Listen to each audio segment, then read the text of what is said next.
that you look after? I look after my mum. She suffers from manic depression, also known as bipolar disorder.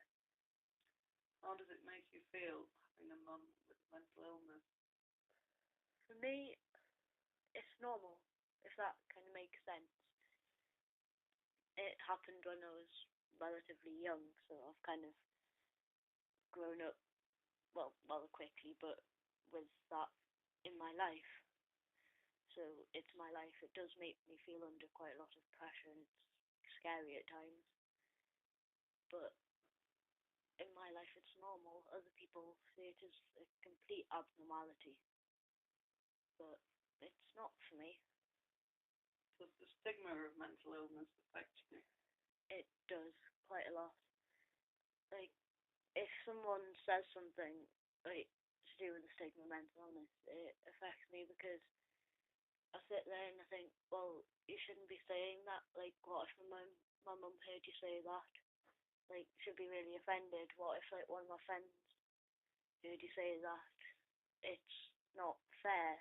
People aren't taught about mental illness properly, which I don't think is right, because it means that they don't understand it, which kind of encourages the stigma behind it, which I find does offend people suffering from mental illnesses and people looking after people suffering from mental illnesses.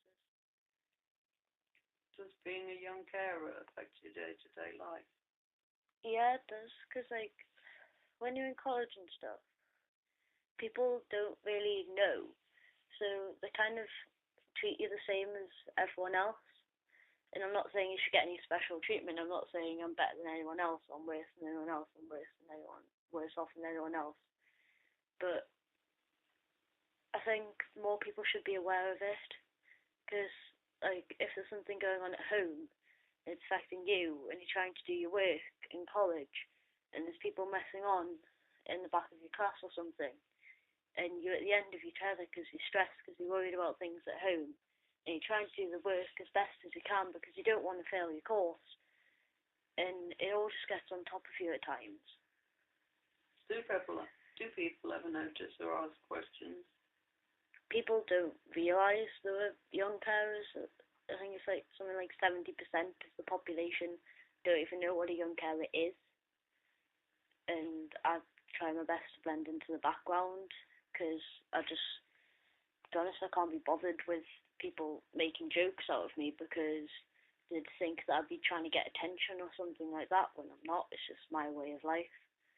And I think people need to know more about it, because at the moment they just don't understand. Do you find it hard? It's stressful and quite honestly petrifying at times, but it's challenging. I mean, I personally don't believe in God, but it's kind of like some days it feels like you're going through like a practical test or something in life, and you're just like, am I going to sit an exam at the end of this, or am I going to get like a certificate or something for this? But of course you're not. I don't know, it is hard, but it's hard to describe. Can you remember when your mum was diagnosed? It was kind of a blur when she was diagnosed. I can remember being sectioned. I'd been at school and my brother would pick me up, which was quite weird because my dad normally picked me up. And he said the dad wouldn't be home till late because my mum was in hospital, so I was quite worried. What was it like? It was very scary, very scary. I can remember going to visit my mum the first day I was allowed to visit. Went down this corridor and into this little room on the side, and the walls were painted the same colour as my bathroom, and I sat in this chair with my dad, and my dad was like, okay, just be calm, Imogen, everything's going to be okay.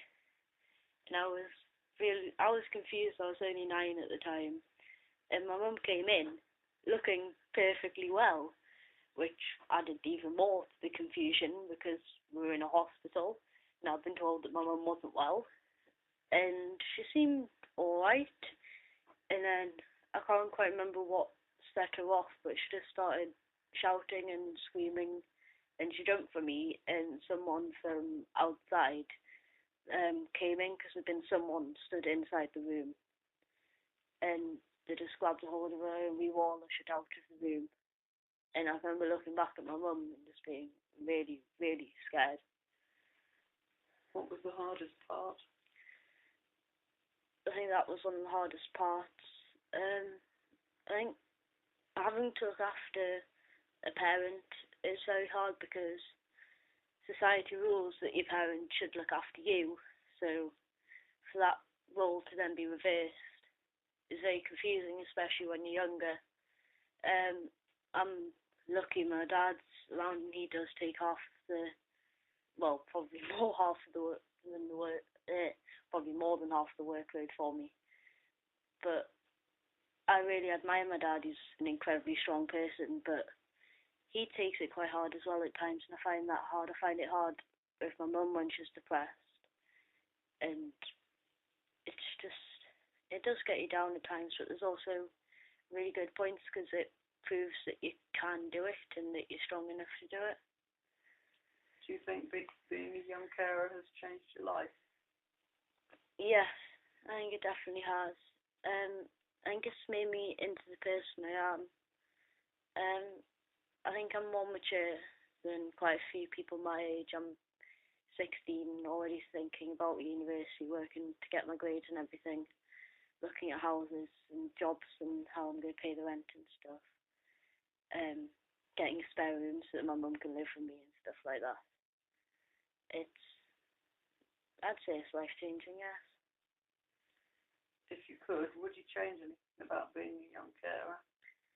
There's been times when I've been at a low point and I've just wished they would all go away.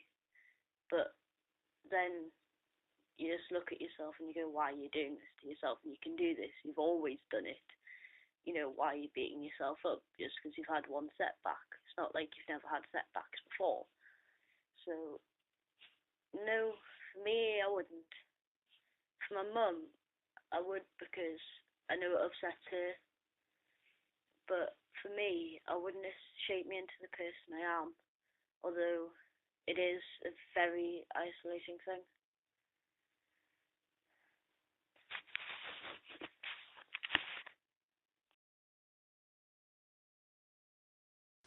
My name's Imogen-Jane and I'm a young carer.